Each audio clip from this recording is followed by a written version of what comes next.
ಎಲ್ರಿಗೂ ನಮಸ್ಕಾರ.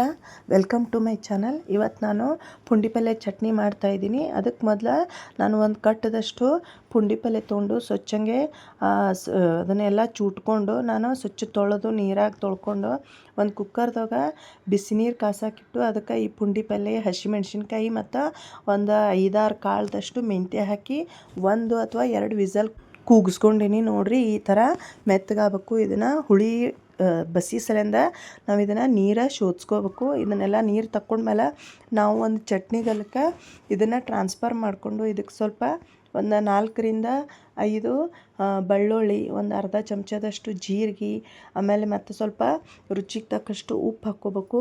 ನೀವು ಬೇಕಂದರೆ ಇಲ್ಲಿ ಕೊತ್ತಂಬರಿ ಸೊಪ್ಪು ಸುತ್ತಿಗೆ ಸೇರಿಸ್ಕೋಬೋದು, ಆದರೆ ನಾನಿಲ್ಲಿ ಹಾಕ್ಕೊಂಡಿಲ್ಲ.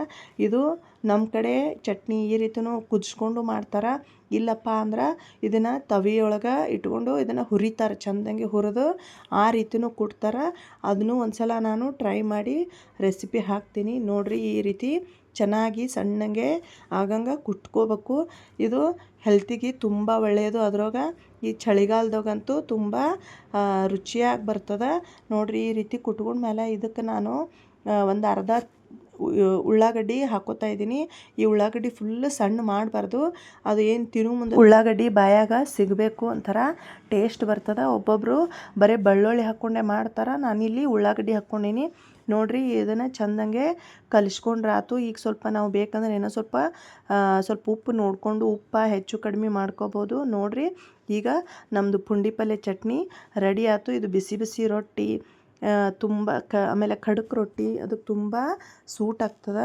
ಈ ಪುಂಡಿ ಪಲ್ಯ ನೀವು ಮನ್ಯಾಗ ಟ್ರೈ ಮಾಡಿ ನೋಡಿರಿ.